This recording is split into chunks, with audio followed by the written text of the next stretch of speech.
The gentleman from Texas is recognized for 5 minutes. Thank you, Mr. Speaker. I ask unanimous consent to revise and extend my remarks.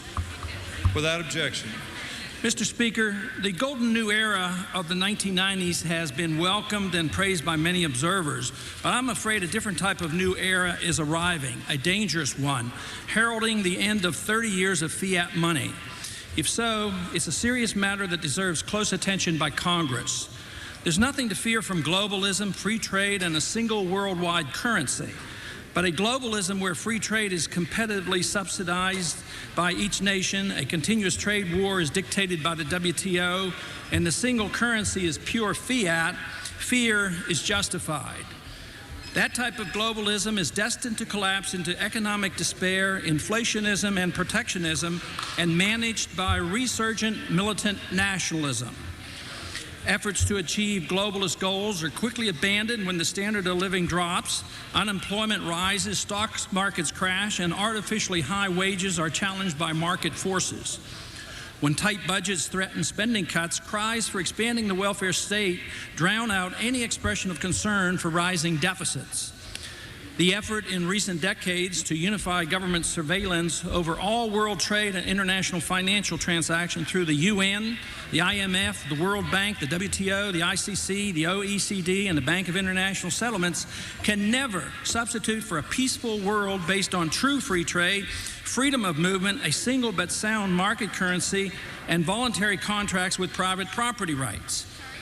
Great emphasis in the last 6 years has been placed on so-called productivity increases that gave us the new era economy.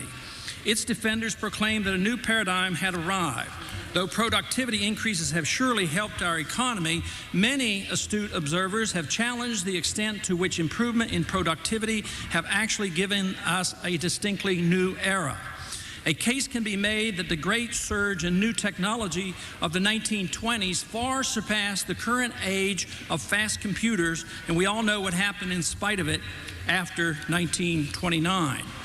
A truly new era may well be upon us, but one quite different than what is generally accepted today. The biggest error in interpreting today's events is the totally ignoring of how monetary policy in a fiat system affects the entire economy. Politicians and economists are very familiar with business cycles, with most assuming that slumps erupt as a natural consequence of capitalism, an act of God, or as a result of Fed-driven high interest rates. That is to say, the Fed did not engage in enough monetary debasement becomes the most common complaint by Wall Street pundits and politicians. But today's economy is unlike anything the world has ever known. The world economy is more integrated than ever before. Indeed, the effort by international agencies to expand world trade has had results, some good. Labor costs have been held in check. Industrial producers have moved to less regulated, low-cost, and low-tax countries, while world mobility has aided these trends, with all being helped with advances in computer technology. But the artificial nature of today's world trade and finance being systematically managed by the IMF, the World Bank, and the WTO are driven by a worldwide fiat monetary system has produced imbalances that have already prompted many sudden adjustments. There have been 8 major crises in the last 6 years requiring a worldwide effort led by the Fed to keep the system afloat, all being done with more monetary inflation and bailouts.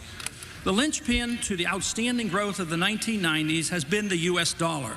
Although it too is totally fiat, its special status has permitted a bigger bonus to the United States while it has been used to prop up other world economies.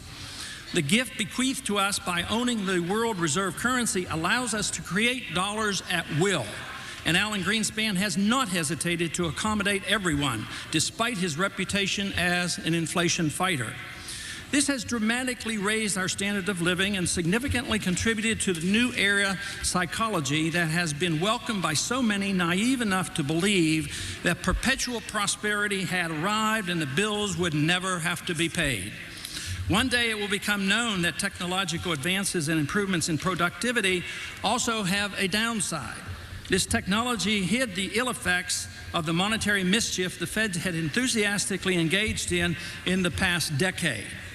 Technological improvements, while keeping the CPI and the PPI prices in check, led many, including Greenspan, to victoriously declare that no inflation existed and that a new era had indeed arrived.